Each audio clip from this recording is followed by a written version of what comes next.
Smiley. I'm an administrative assistant at the JES. I'm gonna kick off today's event. There's just a couple of things I need to do before then. And first of all, if you would like to turn around for live streaming and recording, if you want to wave hi. My boss Jake will be editing this video later. He would love to be here, but we'll see it anyway.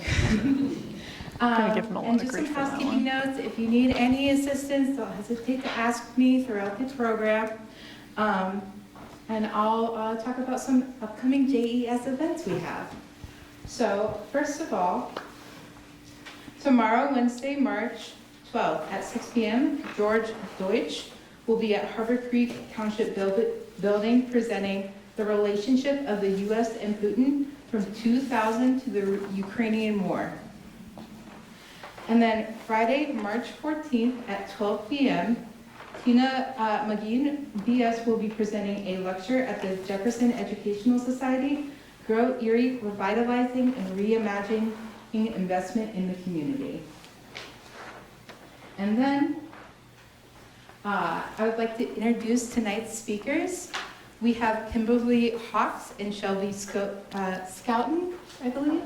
If I can find you over my shoulder. Kimberly Hawks is a board member of the Corry Community Foundation and several nonprofit organizations focused on trails. The foundation works to improve quality of life in the region by addressing local issues and promoting philanthropic leadership. Originally from Corry, Kimberly has traveled the world, supporting operations in various countries, but chose to return to her hometown to help drive positive change through local nonprofits. She actively collaborates with organizations to enhance the region's assets and create lasting impact. Shelby Scouten is the executive assistant of the Corry Community Foundation and is also on the Corry Area United Fund. She is a Corry transplant, having grown up in Erie and relocating from Cleveland in 2006. She is well versed in the local nonprofit sector and supports several local booster teams. And in addition to that, we have our panel of, you're gonna have to help me with this. Sure, Cianci. Cianci, Nick Cianci, Alec Zaphiris, and Courtney Olevnik. Close? Yeah, you're good. Olevnik. Olevnik, Yeah, you got it. And we also have our moderator, Olivia Burgess. And with that, could we give them a warm JES welcome?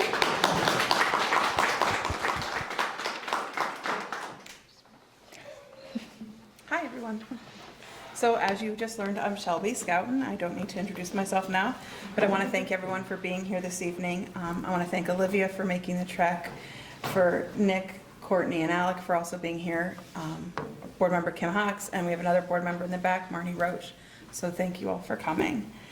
I'm going to start because I don't know that everyone knows what the Corry Community Foundation is or who we are. In 2000, a group of people, and the numbers vary because sometimes I read it's 12, sometimes I found it was 16. So I think it was probably 16 to 20 people got together, families, and donated $500 each, and that was kind of the seed money for the foundation coming to Corry. We were affiliated with the Erie Community Foundation, but we're supporting the Corry region. We have a collection of 70 endowments, 70 named funds. So an endowment is an asset that's been donated that will grow the foundation. It'll be used perpetually, you know, in perpetuity, to provide services, to provide funding for nonprofits. So that is our competitive grant. We use the interest from those funds to grant out into the community. Like the Arts Council, we donate to them almost annually so that we can have the music in the park. If we didn't donate to them, we would not have the Thursdays in the park. We would not have the art shows that they put on here that the Artists Guild does. So that is kind of why we're here today a little bit, to talk about the next generation of leaders.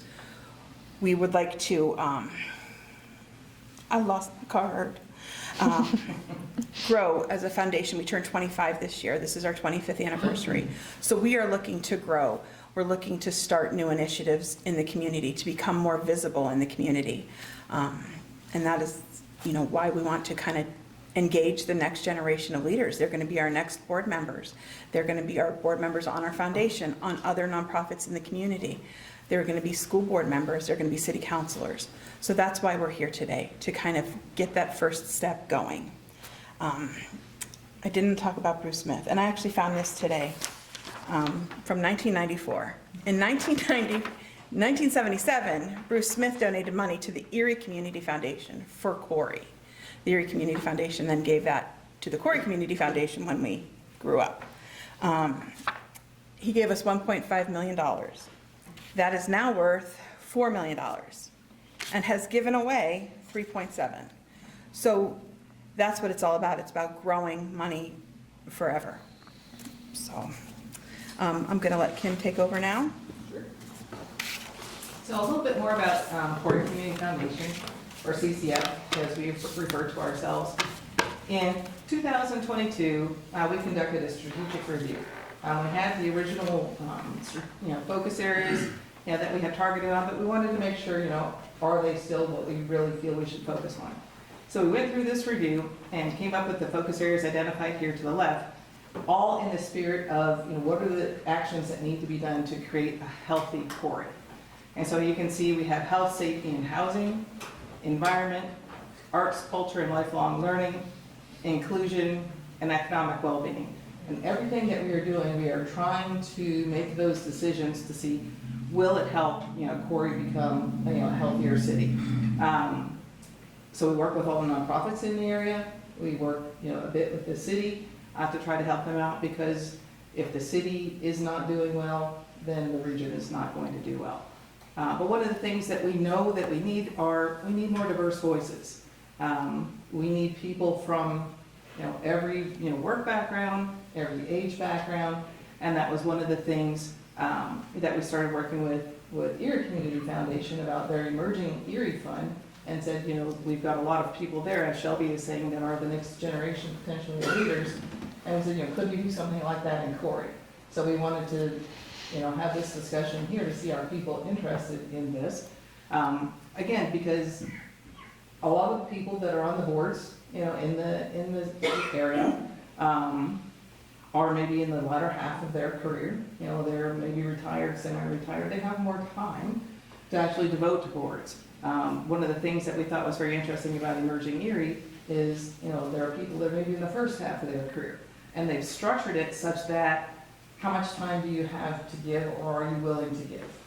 Because we know there's a lot of people even in town. There's a lot of people who think that it would be awesome if we had them on a committee, but maybe they just had a child, or they just started a new job, or they're traveling, right? And so they can't really commit to that. And so the question is, can we structure something so that people maybe can commit a couple hours a week, a couple hours a month?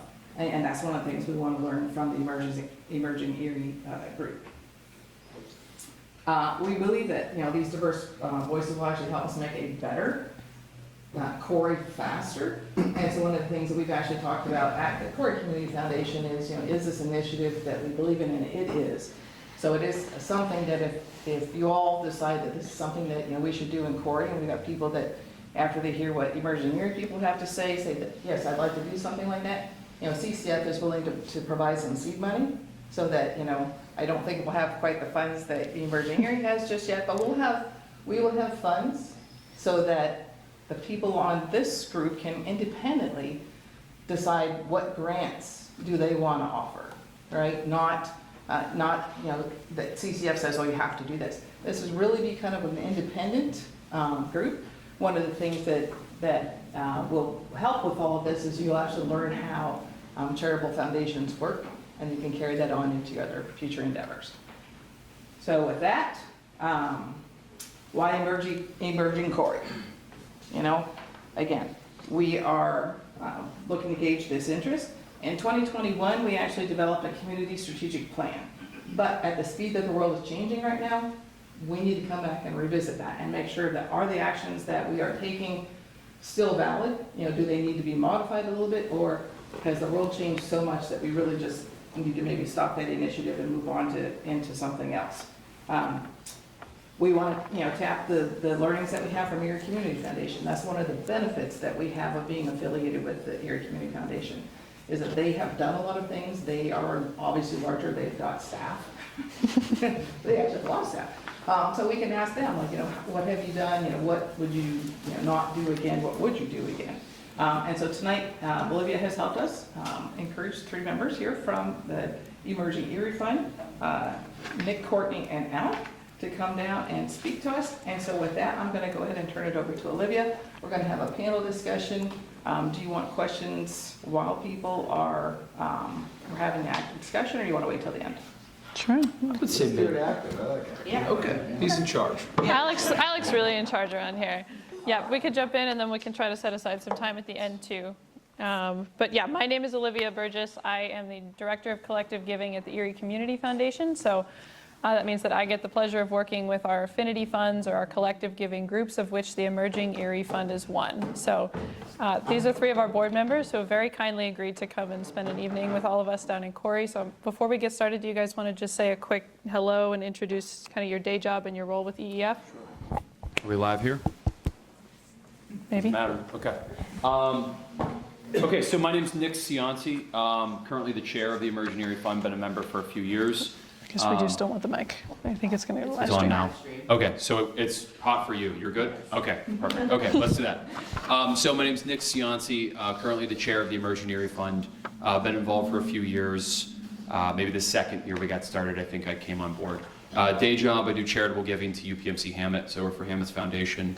I've done that for about 6 years now. Live in Erie. Grew up in Greenville, though, which is a town very similar to Corry, south of Meadville, north of Sharon. This looks like our main street. We have the same mural on the side of the building, except ours is from First National Bank. I mean, like it's, it is very familiar. So I've followed the progress out here for a few years. Really, you're doing great work to try and put people going in the same direction towards good things here. So hopefully we can add some valuable content for that. Absolutely. I'm Courtney Olevnik. I am the membership chair of the Emerging Erie Fund. Been a member for a couple of years. Actually met Nick when we both worked together at Mercyhurst University, and when I left there and became an international education consultant, which is what I do now. Nick encouraged me to, I was already a member, but he encouraged me to be more involved, and then I took over leading the membership committee. So I'm happy to be here and chat with you guys more about what that means for us and hopefully for you too. I am Alec Zaphiris. I'm a senior account executive at Great Lakes Insurance. We are a family-owned company that has kind of a big impact in the Erie community, so that got me into this role where I am the co-chair of fund development. I was the chair of fund development, but I got a partner in crime who couldn't make it tonight. It wasn't a demotion. We did a lot better this year, I promise. So, Back to Nick, yeah. Nick, if you want to kick us off, just talking a little about what the Emerging Erie Fund is, and maybe starting to touch on the origin story, and you could loop Alec in as much as you'd like. Okay, so I'll try not to bounce back and forth between eras too much, but to start, call it 5 years ago, 6 years ago now, the Erie Community Foundation for a long time has had a fund essentially designed to get younger members of the community involved in philanthropy. And that fund had been dormant for a while. The Community Foundation connected with the Chamber of Commerce, who had Young Erie Professionals, or YEP as it's often called, to say, do you have a few younger members who could come over here and serve as kind of like a panel to help distribute the grant money from this fund, right? So it's an endowed fund, generates some interest each year. That interest have been accruing, and they kind of recruited a group of these YEP members to help distribute that money in the community. So that first year was about 15 members, about $5,000 was the grant that they offered. Pretty casual, pretty simple. I wasn't involved that first year. I responded to the email too late. That's par for the course with me. But I got involved the second year, and I could tell there was good people at the table. You're right. It's 20s, 30s, early 40s, roughly, I would say, is the typical age range here. First half of the career, maybe. I could tell there was good intentions, good people. We were giving away $5,000. I felt like there was potential to do more. We could stretch things, move the needle a little bit further. I asked our foundation at Hammett to match it. Somebody asked the chamber for a sponsorship, and next thing you knew, we had 15 or 20 grand. But we all kind of looked at each other and said, well, wait a minute, like, your family has a business, and I have a boss, and my uncle has a business, and I've got a good relationship with the bank. Like, why don't we just all go talk to the people we know to see if we could grow this funding pool next year. And so we began to structure a little bit more formal membership process where we could grow beyond 15 members. We would all pay dues. In the first few years, it was pretty casual, and eventually we got it set at $100 a head. You can give more if you want every year. We take the earnings from our endowment, we take our membership dues, and we take our corporate sponsorships, pull those, and offer them back into the community as one big grant each year. We want to keep it simple. We want to keep it easy to understand. We want to keep it low barrier to getting involved. So over time, that's pretty, I don't know, synthesized version of it, but over time we've grown from 15 members and a $5,000 grant. This year we'll have 115 members and a $100,000 grant over the span of 5 or 6 years. And we've learned a lot along the way about what gets and keeps the interest of folks in that earlier portion of their career. There's a lot of talent that's maybe on the sidelines in Erie, we've learned as we've gotten to know more people. And there are more young professionals, young people starting families, et cetera, looking for a chance to move the needle and make a difference in their community than maybe you would assume. And we created a vehicle that we think allowed those people to step up and start moving the needle, not just someday, but make a difference and impact right now. Yeah. So we're affiliated with the Erie Community Foundation. We're considered a affinity fund. Some of you may be familiar with the Erie Women's Fund. That's a similar model, you know, where a couple hundred women each put in money. They turn that into 1 or 2 big grants per year. That's been a successful model at the Community Foundation for 20 or 25 years now.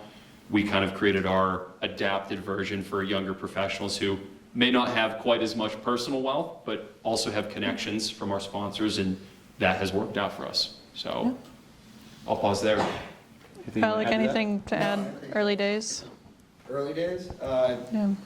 Early days, we started out, like Nick said, I think there were 5 to 10 of us. We would go to lunch. Then we got confidence from an original donor, which was the Hammond Health Foundation. And that started to spin the needle for us, but then we had that original donor hold us accountable, and he said, okay, I'll give you 10 grand this year. You guys gotta match it. So then we kind of put our heads together, like Nick said, and we started approaching local businesses. And it's not a hard pitch, guys. There's a lot of young people that want to get involved in the community, but we don't have the capital right now. So when we started approaching those local businesses, it was an easy sell. And then as we expanded membership, Courtney's done a great job this year, our kind of like, I guess lack of a better word, tentacles throughout the community.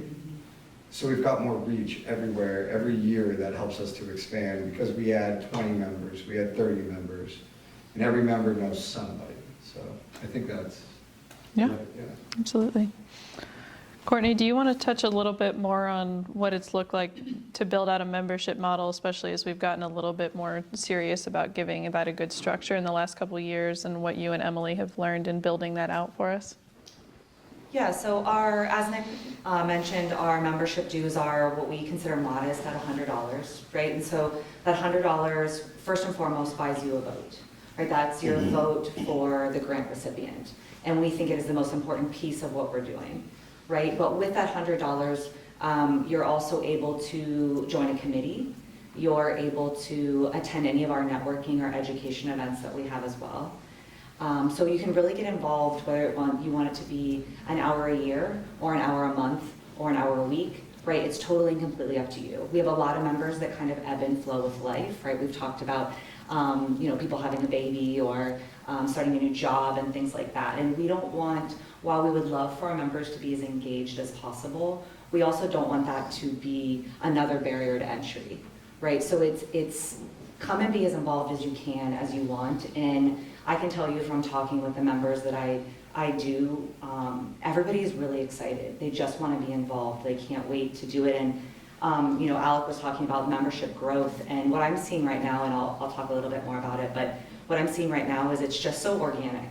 We're now out in the community and people are hearing about us and coming to us, and we're not even having to approach as much because word spreads and good news spreads and high impact spreads, and that's kind of what we're having within the community. But as far as our membership is concerned, so the guys were saying that it was about 15 members and it grew, but it was kind of loose as far as membership was concerned. There wasn't any true structure. It was like, okay, please pay, just please. Fingers crossed. Yeah, and maybe an Excel spreadsheet, and So when Nick brought me on, it was more just to provide that little bit of structure. And my co-chair, Emily, and I put our heads together and decided and talked with the board about having Erie Gives Day be our big kickoff. So at that point, I kind of came on, I saw everybody that we had interested, tried to get as many as I could. Our goal that year, and this was last year, our goal was 50 members by Erie Gives Day, and then we're gonna kind of restart. We hit 55 that year, which was really great. And so we're like, oh, cool, we'll probably hit 60. Let's be like 60, 65. Erie Gives Day and the day after, because you guys know some things roll the day after as well, just to make sure we get all of our numbers. I think we had about 64 members in 1 to 2 days, right? So we crushed our goal in that moment.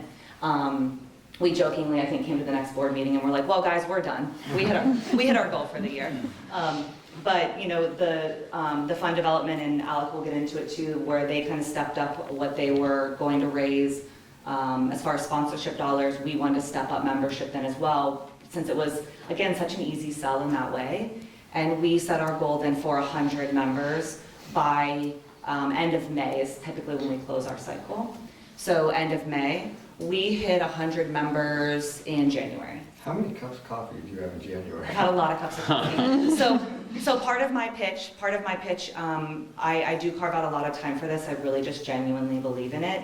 And part of my pitch is that whenever anybody has any interest, they either fill out the interest form that we have, or any of our board members, or any current members, anybody sends a member, or a prospective member our way, I offer to take them to coffee. And I have just had some of the most lovely conversations. That I set up a half an hour and they always go to an hour. I feel like we're always like just still chatting about just getting to know them, but it's anybody from, again, 20s, 30s, early 40s, just really wants to make a difference. Maybe they've moved back to the area, maybe they just realize they have some time now and want to get more involved. So, I mean, we can get into the nitty-gritty if you guys have questions. I'm happy to chat a little bit more about it, but today we are actually sitting at 118 members. No. So I will correct Nick, only because I looked at the spreadsheet. I looked at the spreadsheet right before I left, because I am very proud of it. I think that it just shows that, again, it's an easy pitch. It has just come so naturally and so easily once they kind of hear what we do and the big impact that we're making. Everybody wants to be involved, so it's a good place to be. If I could add one thing to kind of marry those two kind of comments a little bit. Alec had the point of like, as membership has grown, sponsorships have grown, and vice versa. Like if you looked at a chart of our past 6 years and you plotted membership next to sponsorship, they're going to be on almost an identical like hockey stick curve, right? Because there's more tentacles, there's more connections, more conversations, more people get involved, and vice versa. As more employers come to the table and say, this is great, we want to see young people doing good things in this community. By the way, I have 3 bankers in the back who are all under the age of 30. I'm going to send them out to talk to you, right? You know, or tellers or whatever it might be.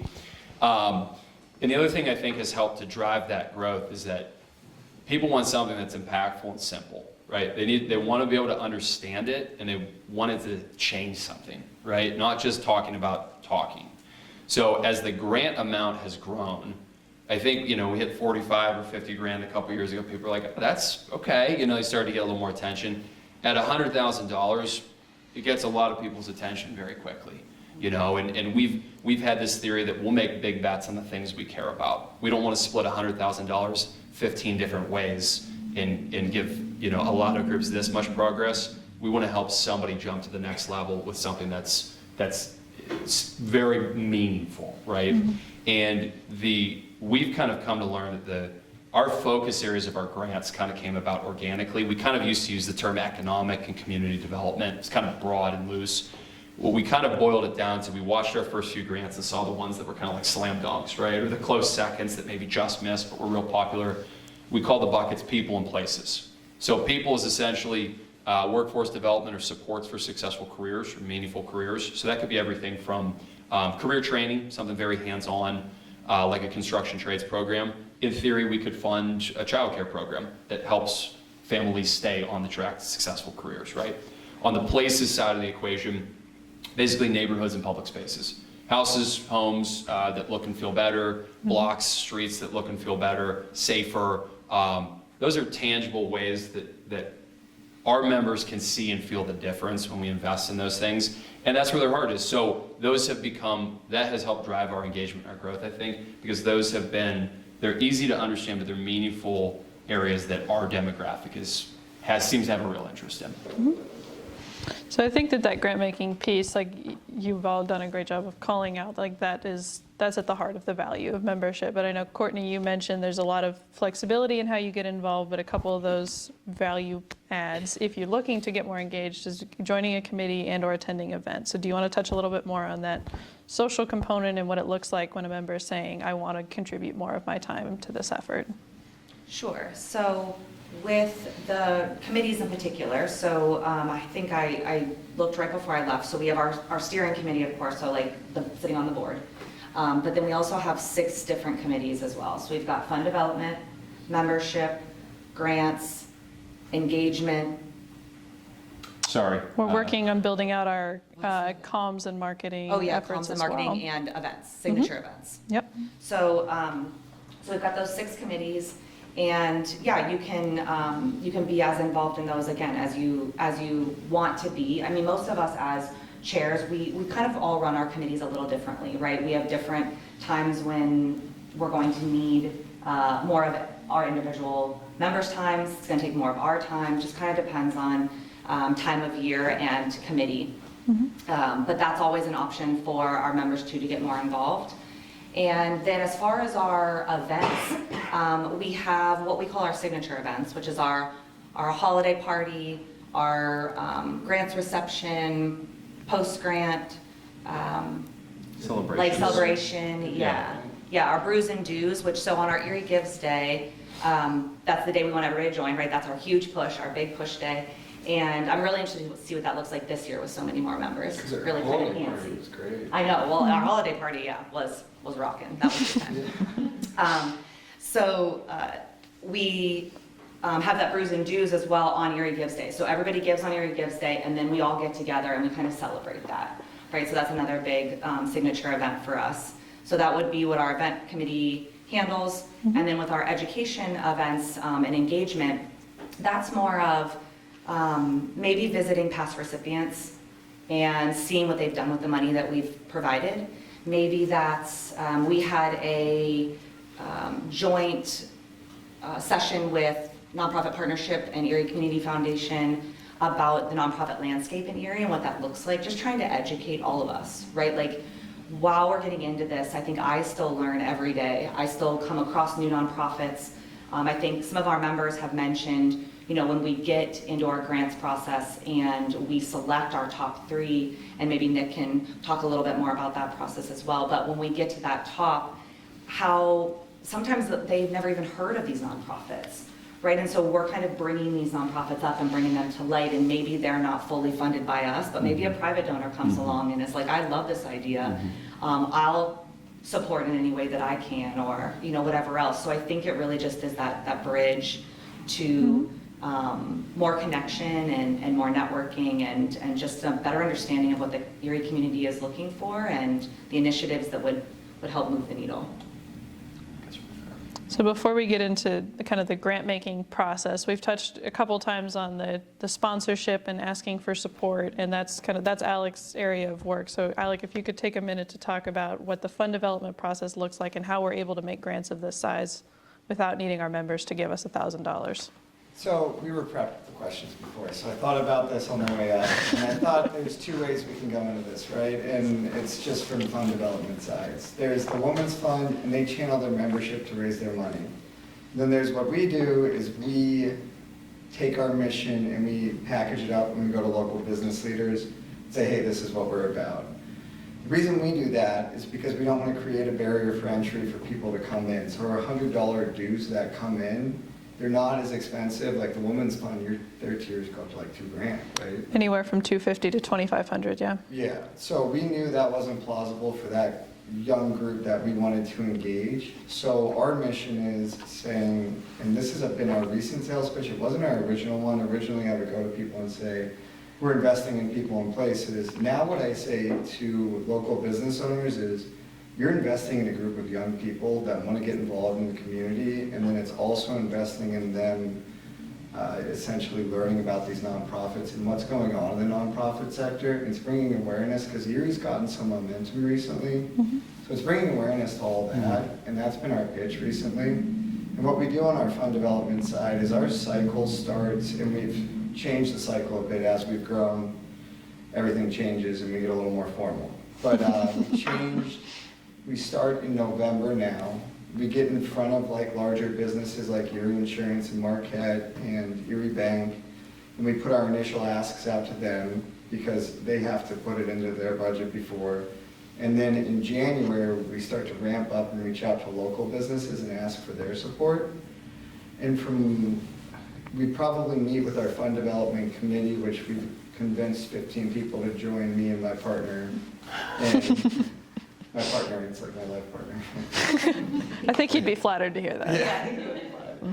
But we meet probably once a month at 8 a.m. for coffee, and we just do like an update. We say, hey guys, what businesses have you reached out to? Do you need any support from us? And then that just helps the process move forward. And I mean, this year, because we've just expanded and people are starting to hear about us, we had a goal of $100,000. We hit that in February, and our cycle closes in April. And now we're at the point where we've hit this goal of $100,000, so we want to kind of close down and then start to focus on what we're going to do next, because we don't want to keep asking people and get some donor exhaustion. So, any questions on how that's come about? Or? No? He's the money man. Yes. Yeah. If I could add on just like the kind of thinking about the value of membership, okay? And Courtney's humble, but she's done a fantastic job of getting people engaged, and really like I'm all about small town America. Like I love this, right? Like we all love a good deal, right? So for $100, someone has the chance to be a part of $100,000 in grant making, and spend time in the same room as 115 other people with the same mentality. 118, sorry. Not that she takes it personally or anything. Anywhere from 1 to 10 times a year. That's a great value, right? There's a tangible benefit for your $100 investment to the community, because this is cumulative, but also personally. You can see that this gives you some opportunities to spend time around other people who want to make a difference. And I think the networking, I think the membership growth have all been very organic, to borrow your word, because we're gathered around a very common set of values and a combination, right? We're all here to see the community improve in the same ways. It's not a self-serving, business happy hour, hand out your business cards and hope you get some sales leads. It's like we're all here because we want to move the needle. And that has actually led to many more organic relationships, friendships, networking, connections, and growth for the group. So, and these two both play a role in that. Yeah. All right, so one more on the fund development, and then we can move into the grant making. So we've been really fortunate to have Alec and John, who have really jumped into everybody's favorite job, which is asking other people for money. Everybody's super comfortable doing it, but like you said, you brought other people into that work. So can you talk a little bit about what it was like for you and John to build out that committee, and what tools you've given them when they're doing some outreach to sponsors? So we had a few cups of coffee too. Not as many as Courtney had, but we had a few cups of coffee. And honestly, building out that fund development committee was interesting, because it seemed like our first real committee that we had, and then everything built on the back end of that. But it was also everybody that joined the group, they were really interested in getting involved in that front too. So we just met with a lot of people and explained to them, hey, this is what we do. It's not a heavy lift. I mean, you never want to go in and say, hey, we're going to meet weekly, and it's going to be 8 a.m. and it's going to start getting in the way of your career, your family life, right? So we always led with the fact that it's a really light lift. It's probably a 5-month cycle, and then we kick our feet up. Oh, and we're going to do a happy hour at the end of our cycle too, so that probably sold a few of them. So, I mean, it was interesting to see people's kind of attraction towards the fund development side. Every time they joined, they'd be pretty interested in hearing more about how we do our fund development. So, so yeah, that was.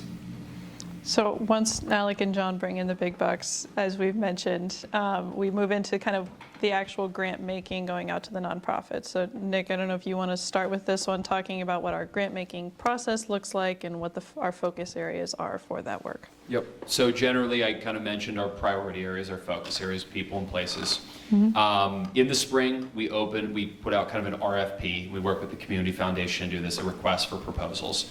And basically, it's a document that just says, we have $100,000. We'd like to invest in projects like this. If your organization is doing this work, here's how to apply for that money, right?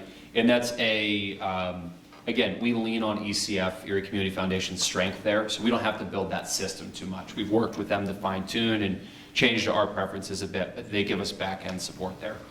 Any nonprofit, essentially with some basic guardrails like you'd find in any grant, nearly any nonprofit in Erie County is eligible to apply. This year, we've zoomed in a little bit to the city of Erie as far as our focus for our grant making, because you have to be focused, right? You can't change everything. So we've concentrated there organically, and now we're going to more conscientiously say that's where we'll invest.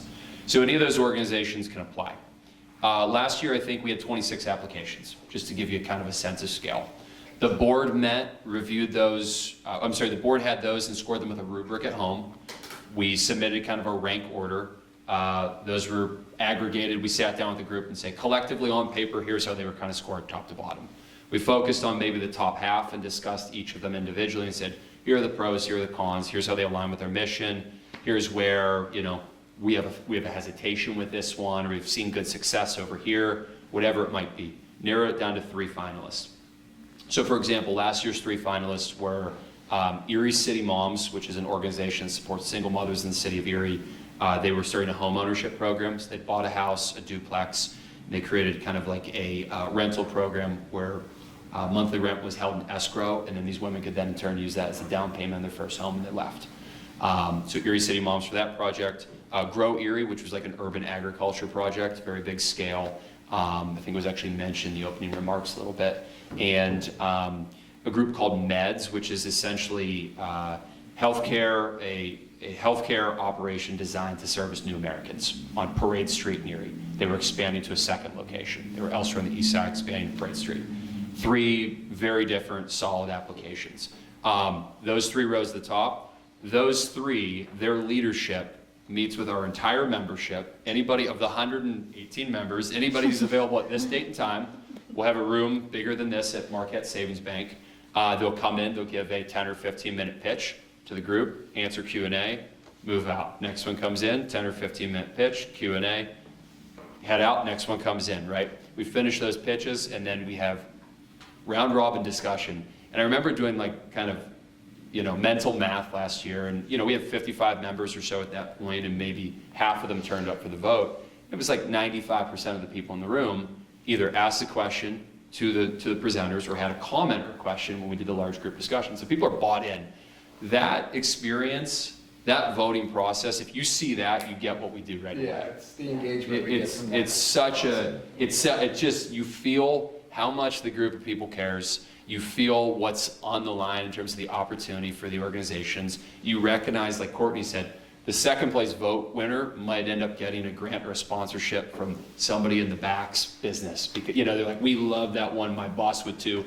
I'm taking it to them to make sure they get some money for that work next year, whatever it is. Then we kind of keep that quiet. We let the winning organization know, and then we announce it to the community at one of our signature celebration events later on in the summer. Yeah. So. And talk about the outcome of our last vote and Alec's tie-breaking moment. Yeah, and I'm talking too much, I apologize, but I'll have to tell this one because Alec he's the guilty party in here. We had the vote, we knew it was going to be close, right? We loved the 3 projects, had a hunch that 2 of them were very, very close. And we're kind of, we're submitting the votes, we're all there waiting, and Alec is just kind of hemming and hawing, like, oh man, these are both good, I don't know how I can pick a winner, like this is tough. I don't even think I'm going to submit my vote. Like I'm not going to even do it. Like, okay, come on, you got to send your vote. It's like, all right, but only count it if you need a tiebreaker. We're like, we can't do that. That's not how this works. So Jake Bartko, who works for the Jefferson, manages kind of the grant side of our organization, does a great job. Jake's kind of doing the tallies. He's looking at stuff on the screen. He's got this kind of weird look on his face. And now he goes, Did I do it? Was I the tiebreaker? It was the time maker. Yeah, Jake goes, no, you were the tie maker. We didn't have a process in place for a tie. No process, no precedent, no plan, and I'm there like the guy on the hook, right? And I'm just picturing like the screaming mob, and we basically told the group, look, we never saw this coming, but it shows how strong the applicants were and how aligned the group is. We have a dead-on tie. Let's go do our post-grant celebration. We'll figure out how to break the tie. So we came to what we thought was the best we could do on the fly. We had a few members, it had been recorded. A few members watched and were voting virtually. It had been recorded because of that, and we essentially said, we'll send it to the rest of the membership. Anyone who wasn't able to watch or join in person, we'll give them 48 hours to watch and vote, and then we'll recalculate. That's what we did. Erie City Moms was our winner. But that, again, I think the long story short is that ECF has helped us create a credible process for attracting and screening applicants, and you can really feel the energy and enthusiasm of the group when the vote comes around. So I'll pass it. Alec, you've been around since the beginning, and so one more on the kind of that grant making piece. Nick started to mention that we've really like honed in more and more every year. So can you talk about how we've shifted from this kind of figuring out what we might want to invest in to getting to where we have an RFP that really is a lot clearer? Yeah, and I think there was a lot of, like you said, creating that RFP, but Jacob Barco, who isn't here, but he works with the Jefferson Society, we brought him on as our grants liaison, and after last year he came on and helped us. It was still a little bit fuzzy, and then now this year I think we've really hit the nail on the head, and where we've kind of, because we got 26 applications last year, probably 3 or 4 of them really didn't fit what we were looking for. So we don't want to waste people's time. So by making that RFP more clear for what we want and where we want it, it's helped us also. And then honestly, having Jacob in the nonprofit sector where he's invited people to come in, nonprofits that he know have missions that would align to us. So I guess the way we've done it is build out that grants liaison. So. And Jacob's done a good job with that. So. Absolutely.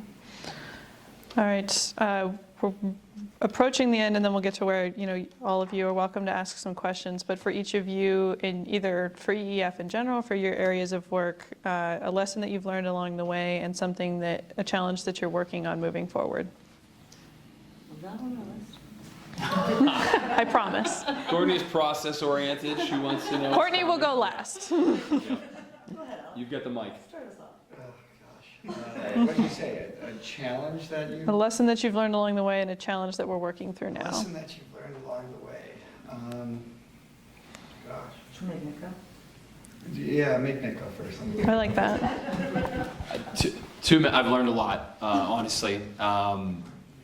I think there's more, you can learn more from your peers than maybe you'd anticipate sometimes. Like you're used to maybe looking up the hierarchy within your organization, assuming that someone, a generation or two above you is going to kind of pass that on. Sometimes there's some really good opportunities to learn from the people kind of alongside you. I've just generally been impressed with how much these folks in this first half of their lifetime care. Like how badly they want to be at the table, how many of them want to have a say and do something positive. And I think that you need to, building simple and acting now is a pretty good method. You don't have to overcomplicate this. We were very simple to start, but just getting the money out the door, seeing the impact, touring the facility, and then rinse and repeat, right? And every year we just get incrementally better. I think just getting started and giving the generation that you're targeting a chance to act on their goals and their interests and the things that they want to see be different. If you can do that, you'll probably untap a lot of potential that you never really knew you had. So that's something I've seen in our case, and I'm sure it's true in really any community. All right, I've thought about it. A lesson I learned along the way, I think, is don't underestimate people in your community and local businesses' willingness to get involved in something, especially when you've got the momentum that you've had. I've sent out emails or made calls to people that I never thought in a million years would care, and they do. So it's really impressive to see people get involved in the community. A challenge that I've run into,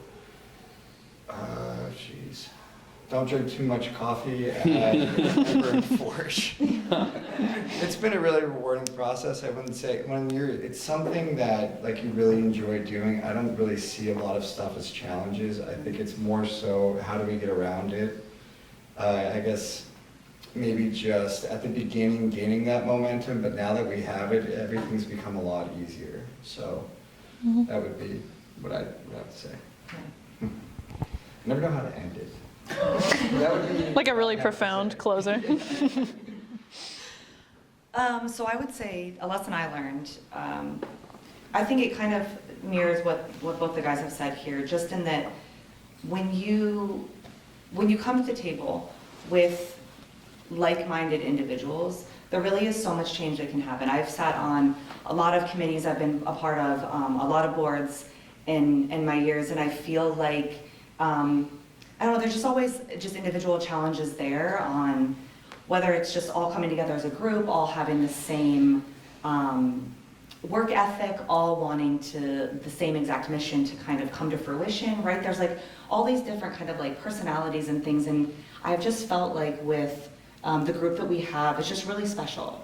I feel like we have, I've just learned kind of to what Nick said, like to sit at the table and be with your like genuine peers, and you all have the same level of excitement, you all have the same level of commitment. Like this is volunteer, right? We do this because we want to, but how many of us have been at volunteer, functions and whatnot when people actually, you can tell, don't want to be there, and you're like, but this is volunteer, right? Like if you don't want to be here, like that's totally great, but like, make room for something that does, and kind of keeping that energy high. And I think that that's what I've learned is kind of how powerful a group can be when you really bring them together.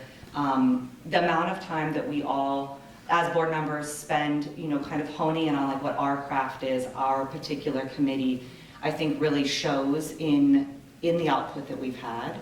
And, so the lesson there is just, to find whatever that is in you, to find that passion, that whatever that is that excites you and makes you want to get together with these people. Like that's why we do things like this. Like this wasn't a hard ask. I think Olivia sent the email to us and there was multiple people that said they would come, right? Because we all genuinely want to be here having this conversation.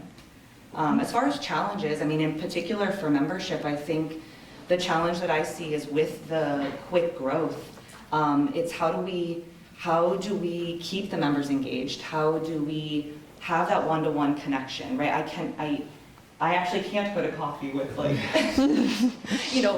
every single person that might want to in the future if we continue on this growth path. So how do I build out the membership committee and allow more people to get in on this fund? And kind of what did that look like for us? That's kind of what we're exploring now as we have this organic growth, is what, again, I'm a more the merrier kind of like human being in general, so I never want to cap membership. So that's not in my plan, but I think you also have to be realistic, and you want people to be able to walk in the room and know people. I think it gets really intimidating if there's too many people in the room and you don't have any personal connection there. So my big piece with the coffee is just that then they know one person, and they can message me and they can say, oh, I'm coming to that event tomorrow night. And so I tell Nick, hey, there's this person coming tomorrow night and I want you to meet them. So the second they get there, I'm introducing them to Olivia, Nick, and Alec, and now they know 3 more people. Right, so then the next time they come, we all know them, and then we're standing in a group talking and we introduce them to a couple more people. Like I just don't want it to ever be intimidating. So I think that would be the only challenge as we move forward with our inclusivity and accessibility. We genuinely want to stay that way, and how do you stay that way when your membership continues to grow? So I think that's something we'll have to look into. Yeah, that's a great point on kind of the accessibility and the you don't want people to be intimidated by the opportunity, right? We actually had a name change. We started as Young Erie Philanthropists. That's probably the biggest challenge. Yeah, we started as Young Erie Philanthropists because we were affiliated with that Young Erie Professionals group, and we kind of grew in separate directions. It wasn't like a hard feelings thing, but like we just created a little bit more identity. They were doing their thing. We felt like we needed a rebrand, and like when we really went through the process, like we understood what philanthropy meant, like in the literal definition sense, but we knew that some people A, didn't know, or B, didn't like that. Like that, it felt like someone who wasn't them. It's someone older, it's someone wealthier, it's someone a different color, it's whatever, right? And so, we like the word emerging because we feel like we're emerging leaders in a community that's emerging, investing in emerging projects, right? Like not base level, not fully finished, like these groups that are making this big jump, right? Like Erie City Moms. So thinking about, just trying to make sure that people understand that you're just good people trying to do good things, keeping it that simple. That's the common ground that I think keeps people engaged and interested in the work. So ours was, the name change was something small, but I think it reminded us of that. Yeah, and we're not all, identifying as young these days. So, when we're, I mean, again, young at heart, sure, but I think Emerging really kind of, we sat around the table and I mean, we just sat there with the different words and kind of piecing them together, and we really took our time to come up with. What was our almost name? Oh yeah, we had an almost. Way too many syllables in the almost name. We landed in a good spot. Yes. We did. We're in a good And now spot. you guys want to be the Emerging Corry, so I think it was good. Yeah, I think it was. Yeah, I think it was good. Translatable. Yeah. Yeah. I think there were challenges throughout the entire way, but that's just growth, right? Like you're gonna run into issues. All of a sudden now we have 116 members, but all of a sudden at one point we were like, we gotta make a board because we can't fit everybody in this room anymore. And now we have this we got a good grant that we gotta give out. Who are we gonna give it to? How are we gonna decide how we're gonna give that to? Maybe we should get a grants liaison.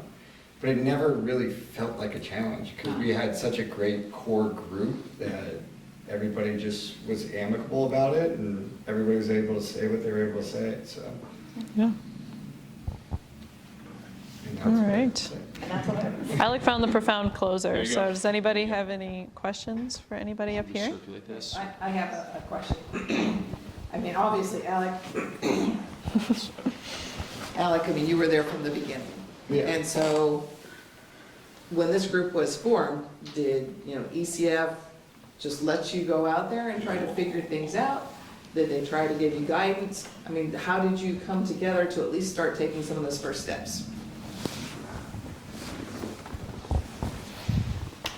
So what I would say is the first year we handed out our grants. We figured out how we would do that. And then the next year, Nick came in and helped us out, and he said, okay, let's try to get some outside funding. So Erie Community Foundation has always provided, before Olivia, it was Alec's senior, but she's always been there with us, and then Olivia's really helped us steer us and keep us on the rails. But it was basically, I think, throughout the entire process, it was, okay, what do we do next? Now that we have this, what do we do next? How do we make sure everything works how it should? And then having people that work in that nonprofit space, I think, helped us as well. Because for me, coming to that, I was like, never been on board. All I do is sell insurance. Like, so I learned a lot throughout the entire process, but I think the ECF backing and having that support system there has really helped us as well. And then having people in that nonprofit space that have been on those boards or have seen how those boards work, that's been big for us. Yeah, and like I said, I think we're just learning as we go, realistically. So we have big steps in the future and we're tackling them together. So to elaborate a little bit on the ECF support side, ECF is the fiscal agent, so to speak. We hold the dollars once Alec brings them in.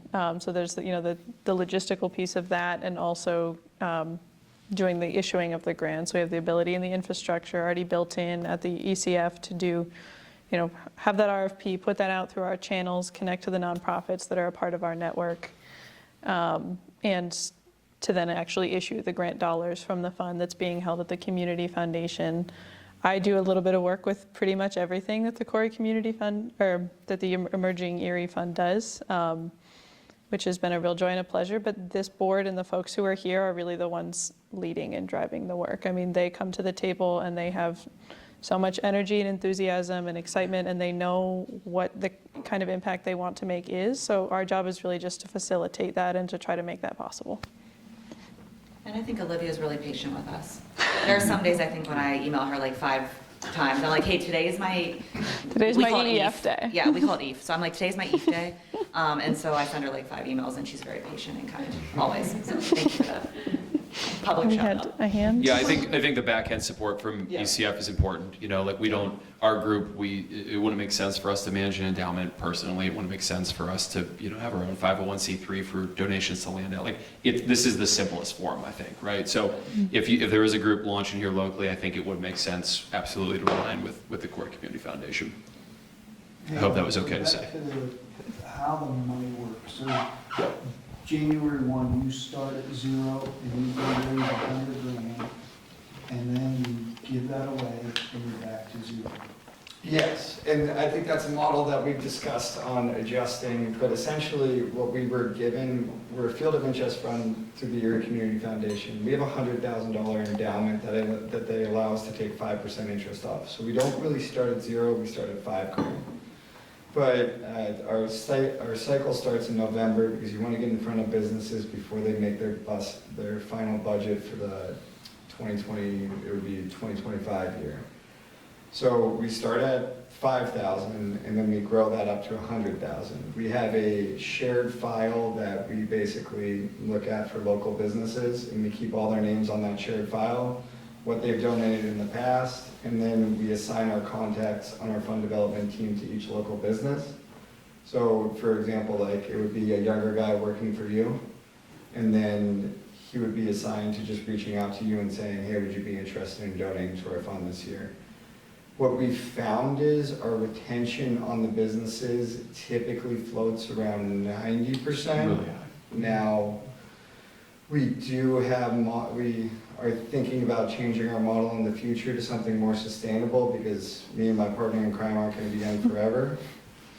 So I think that's going to be our next challenge, right? And we're going to figure out potentially growing that endowment so we can pull 5% off of it, because we all cycle out, we have 2-year board terms,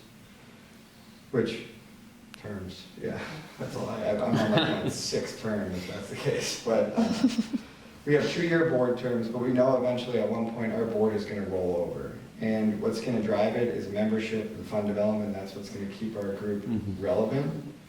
So our thought is in the future, growing that endowment that we pull 5% interest off of. We're going to do it. We might be doing a capital campaign in the near future.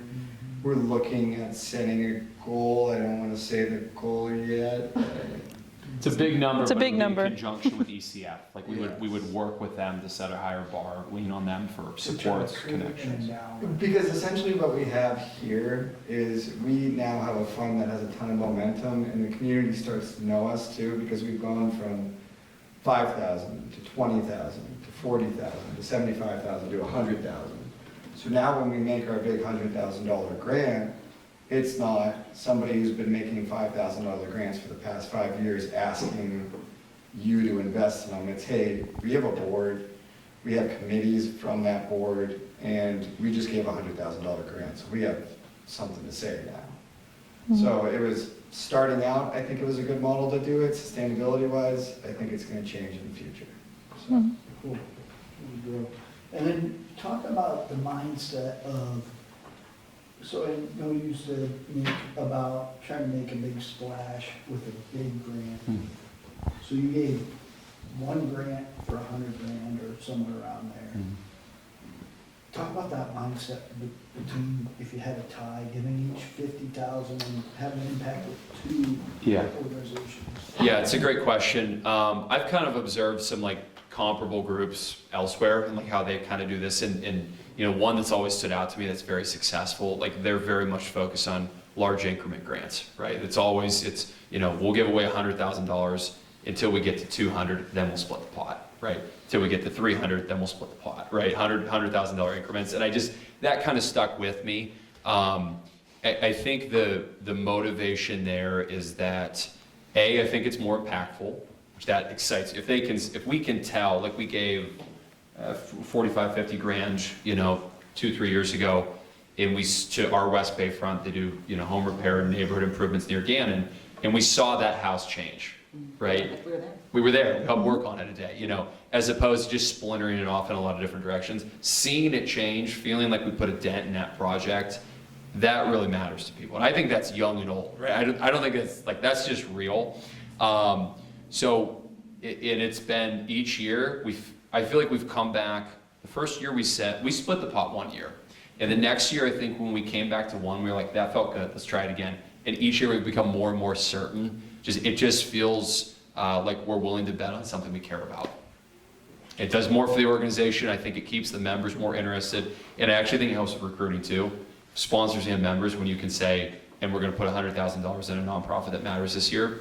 Like as a marketer, people that gets people's attention. So I think there's a few different reasons why we've leaned towards that approach. And I think too, if I remember last year when we were talking about it, we were giving away the 75,000.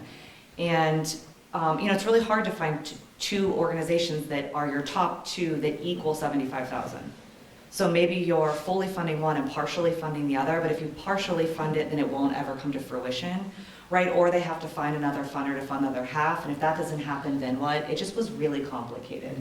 I could go, again, I could go a lot of different ways with it, but I think the way that we ended up, and again, if we, depending on what fund development decides is our next step there, if we're raising over $100,000, what we're doing then. Again, I think they're all good problems to have.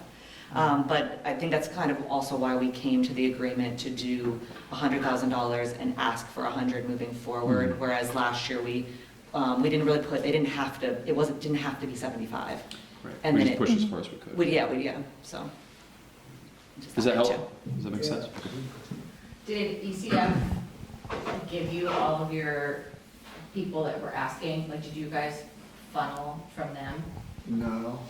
That's fund development. You're asking what businesses we solicited? No, asking like what nonprofits, like how they came to you guys. Like, did they come from ECF? So ECF helps us push out our request for proposals, but those nonprofits opt in. Yeah. So if you're out in the community, and we use like their software and things to process the applications, but like if you're if Corry High Ed is interested in applying, they were an applicant one year when we were kind of funding a broader perspective, they could shoot it in. The next group down the street that does, food pantry work, if they don't think they're relevant, they don't apply. And so they just, if they were seeking funding, they thought they had a project that fit the description, it's up to that nonprofit to apply. And a lot of them have connections with ECF, which helps them find that application. But it's really more on the nonprofit community to kind of notice that there's an opportunity. And we do encourage members to push it out to if you volunteered with the Y and you think they've got a project that fits, reach out to your contact and say, hey, here's a chance to earn a significant grant, shoot an application, within reason, try to stay neutral. But it's a little bit, we use ECF's communication channels.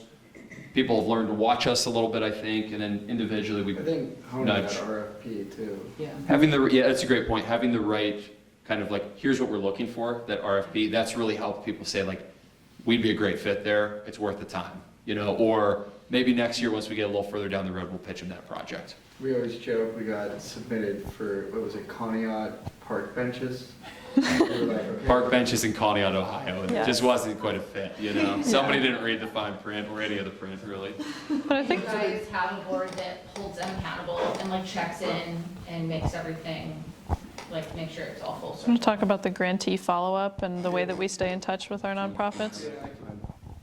So our education committee also touches base with them to make sure that they're doing it, and then we'll do an on-site visit that we can offer to our membership as a added bonus to being a member. So for our West Bayfront, we actually went and did some demo there. We gave to Mother Teresa Academy in Erie one year. We toured it with their STEM lab. So we've seen a lot of this stuff come to life. Right. And I think as it gets bigger and bigger, we're going to do more of that check-in, because it's easier to make 20 grand go away in 1 year than 100 grand go away in 1 year, right? So that's how we do it right now. So the grantees are expected, as with any Erie Community Foundation grant, to submit a report that would outline, outcomes, data, statistics. But I think that one of the really cool, really inspiring things that's come organically from the members' desire to be in touch and to have an impact and to be engaged with the nonprofits is that kind of ongoing relationship piece that Alec is referencing. So our last grantee, Erie City Moms, actually talks a lot about, one of their favorite things about being a grantee of this group is that we didn't give them money and go away. That we've continued to have calls with Amanda Burlingham, who runs the nonprofit, to say, what can we do for you guys? So we did, a holiday stocking drive, and the Emerging Erie Fund members all, contributed gifts for the moms. And they're, working on coordinating a volunteer day so that it's follow-up and it's accountability, but it's also relationship building, and there's a lot of benefit, not just for the nonprofit, but also for the members who are learning more about the impact of their dollars and what it means to be connected to the nonprofit community.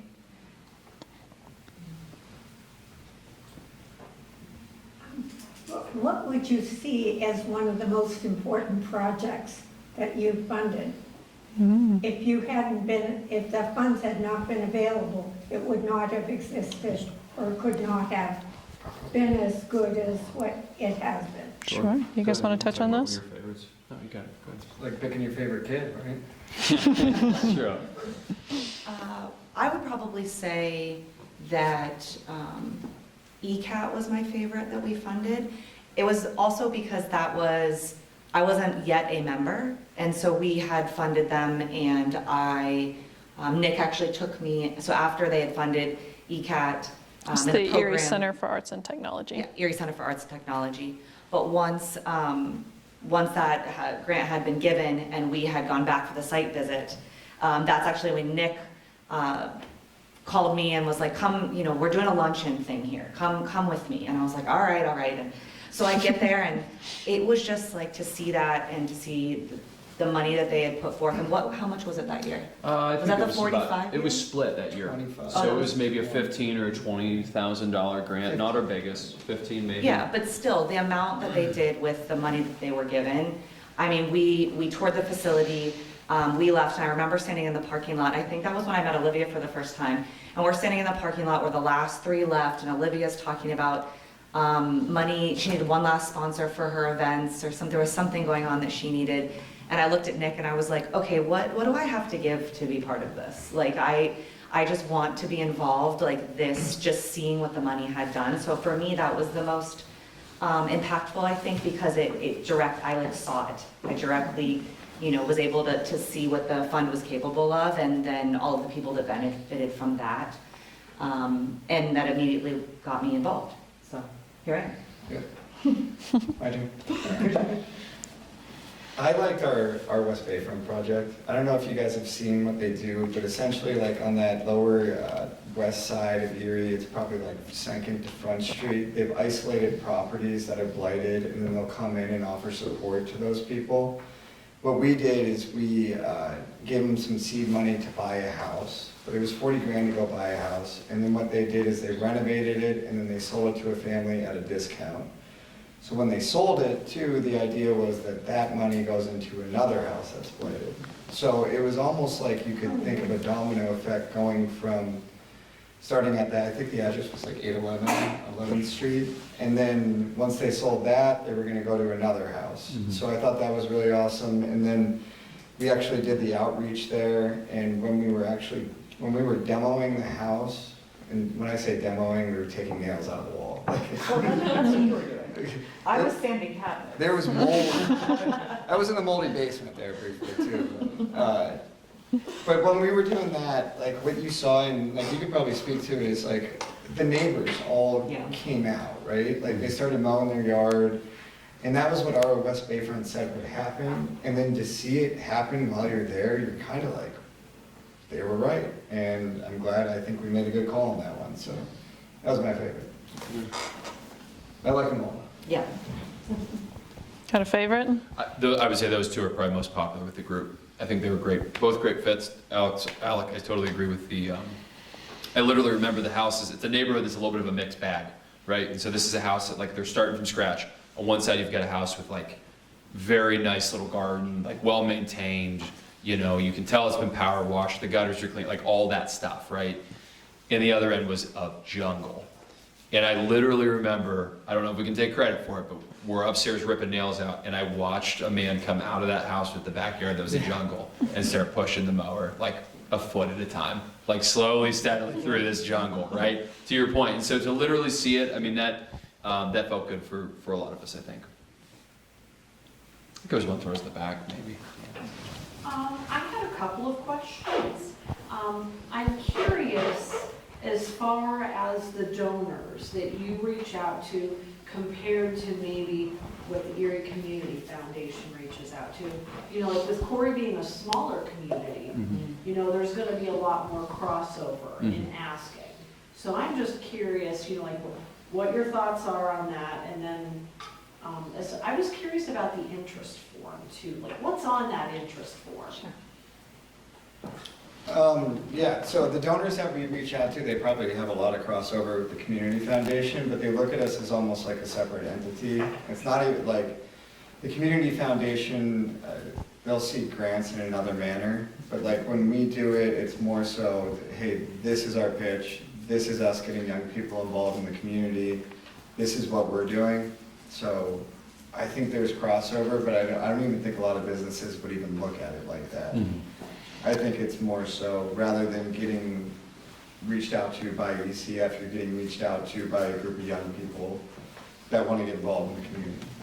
I think it's figuring out what your mission is as a group when you create this foundation, or Emerging Corry, and then that's your pitch. Your pitch isn't, I'm part of the Corry Community Foundation. So. And then what was the I other? actually see that as one of the biggest benefits of something like this in Corry, is getting the word out and the name out and the recognition out of CCF, that the misnomer in the community is CCF is, you know, up in this ivory tower behind this glass wall, and it's all these millionaires who are, you know, older than me. And I think getting young people involved and active, and like you said, the emerging leaders of the future, and planting that seed and growing that seed for the future, I think is the best part of this for CCF, which is awesome, besides helping the community. Yeah. You know? I think that was our big point, is that there's a lot of people that want to invest in the next generation, and when that next generation presents itself, I think it leads to just like getting a group together like ours. Like, so. And the interest form, the member interest form? Member interest form, yeah. So, yeah, so that's just a form, again, housed on our website through ECF. And it's very simple. First name, last name, email address, place of employment if you'd like to share, and then what they're interested in. So we actually just refined this. Again, we're constantly tweaking, right? So we had somebody submit the interest form, and we couldn't tell if they were interested in sponsorship, if they were interested in membership, if they actually wanted to apply for the grant. And so I had messaged Olivia, and I'm like, I think we're getting to the point where people are like finding us without us pointing them there. So typically it was, you know, somebody, word of mouth, and somebody was like, oh yeah, go here and submit your, you know, your interest. And now it's, people are finding us and we don't exactly know why, which is really great. So just an easy drop down. Do they want to talk about grants, a grant application, membership, or sponsorship? I think we ended up on our categories. And then we'll receive a notification right to our email inboxes when somebody fills that out, so that we can try to be as responsive as possible. And that's mostly credit to Courtney and to Emily, who lead our membership efforts, because you hear directly from another member who's already involved, and they're personally reaching out to you to say, hey, yeah, I would love to talk to you about this. Yeah, and we have a script, you know, so everything is templated. I mean, we obviously make it as personal as possible. If I know the person or I've interacted with them in some other way, I'm obviously going to personalize. Or if Alec sends me somebody, you know, the bulk of the email is going to be the same, but I'm going to say, like, I'm reaching out because, you know, Alec sent me, or I'm going to copy him on the email just so that he knows that I did make that connection. So, but it's really just, yeah, somebody fills out the interest form, we get automatic emails, and then I just reach out as quickly as possible with my intro email, and we kind of go from there. Sure. Go ahead. Question. Yeah. So on your board, how many members do you have on your like executive board? Oof. 12 or 13. I think we're at 13 right now. 13, Yeah. And it's essentially a, you know, chair, vice chair, treasurer, and then 1 to 2 that kind of represent each of the committees. So like we have, for example, communications, like that's just one person, they're sort of a liaison right now, but like we have 2 that represent the 10 fund development members, right? So you have a chair, vice chair, and then there are committee members beneath. Chair, vice chair, committee members beneath. It's kind of the norm. So that totals up to about 12 or 13. Yep.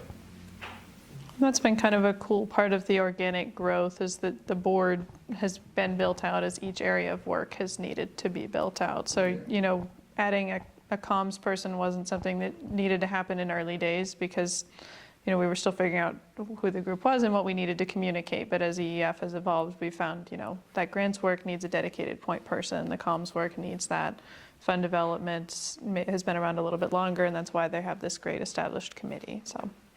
It's a great point. I mean, bylaws, we're working on some bylaws, like governance type stuff right now. That's not my strong suit. We've got somebody on the board who's fantastic with that stuff.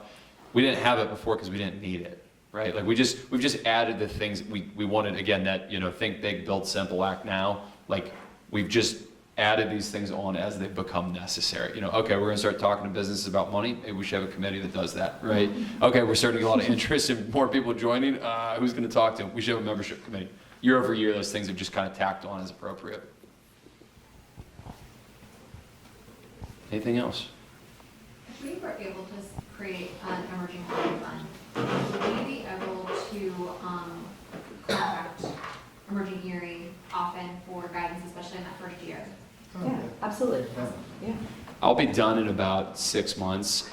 Katie's not quite as nice as me. No, Keep contacting you after you're done too. So we'll give you Nick's cell phone number. I was joking that my successor isn't as friendly, but she's fantastic. I think I'm sure there'd be a willingness to help. I think that was you alluding to being a free agent. Yeah. Okay. I think I'll be Nick actually down just for dollars volunteered to again lead soon. the Emerging Corry Fund. Okay, there you go. In the front, sir, you have one. Do you have unsuccessful applicants reapply later, and does it help them to run a better nonprofit? Have you seen that? I think we've probably seen that in pockets, and we certainly could see even more of that moving forward. That's definitely one. Again, when you look at groups like this kind of around the country, they say that like their applicants become stronger nonprofits, right? Like they get better at the storytelling, they refine. You gave them a deadline, you gave them a dollar figure, they had to get something ready for showtime, right? And they pitch it, and like, I was fourth. But they caught somebody else's eye, but now they have something that they're ready to sell to the next person. Or to your point, they could come back again next year. I had kind of heard one nonprofit kind of talking about, I think they weren't a finalist, but they had a quality application last year. Just anecdotally, I heard someone saying they might reapply for a different project, and I was like, that one would probably be a better fit. Like they might end up on the board this year, So I think you're really close there. That yeah, there absolutely could be some folks that retool and come back to us or to someone similar. Mm-hmm. Any other questions? All right. Well, first of all, let me thank you three very, very much. Nick and Courtney and Alec. This has truly been insightful and inspirational, making me want to go out And raise money. Exactly. And absolutely Olivia. I mean, she has been instrumental in helping us put this connection together. Shelby was talking with Steve, and we kind of had this idea. We reached out to Steve, and Steve said, well, here, you should talk to Olivia.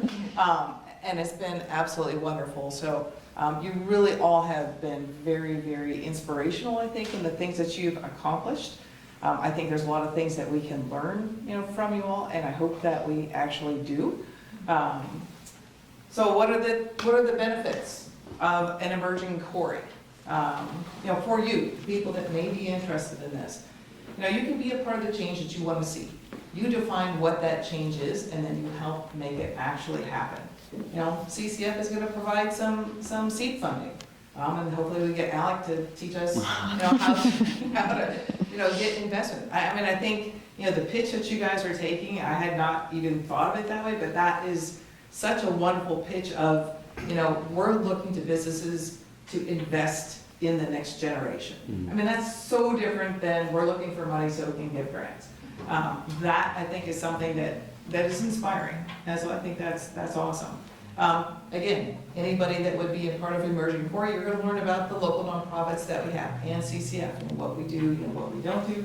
Hopefully we can learn from each other, and we can get better as well. Learn how nonprofits operate. Learn from the Emerging Erie group and the Erie Community Foundation, as we continue to learn from them every day. Learn how endowments operate. Meet new people. And again, as these three have all really kind of explained, they have designed their fund you know, to have as little or as much involvement as you want to have. So I think, you know, that's the thing that is key for me is, you know, if we go forward with the Emerging Corry, I mean, you design it. You design it how you want it to be. However many committees you think you need, you know, at that time, and then how people, you know, get involved, if it's all over coffee, if it's over beers, or what, however it is. And I think most importantly, you know, for you, anybody who would say that, yes, this is something that I want to do, you know, you can start enjoying an improved Corry. I mean, we're all trying to make improvements, but you could also be a part of making those improvements. For CCF, right, we're going to gain some valuable insight just from a different perspective. And potentially, you know, see some future board members, you know, as you're all saying, you're starting to age out now. You can Why you accusing me? Yeah. And it's not us either, but you know, we don't say that. I say, but for Corry, you know, we can obtain our potential faster and be better positioned to address future changes. Like I say, right now, the world just seems like it is changing dramatically, you know, quickly. So I think the broader base that we have, looking at all these things, saying, you know, are these the focus that we should have? Then I think we're going to make, you know, the Corry a better place. The more that we make Corry a better place, the more people that, you know, hopefully we have to have coffee with because they're saying, hey, what are you doing over there? I want to be a part of that. And so if you see a benefit to the Emerging Corry Fund, we'd like to support you, your insights and your efforts to help improve Corry. You know, if you are interested, I would say probably reach out to Shelby, and we'll probably have, you know, some additional meetings and things to figure out, you know, exactly what do we do and how do we go from there. But again, I would like to thank Shelby for getting this all kind of kick-started, you know, the panel for all of your insights and things, and Betsy for giving us like awesome food, you know, to keep us going. So thank you very much for attending tonight.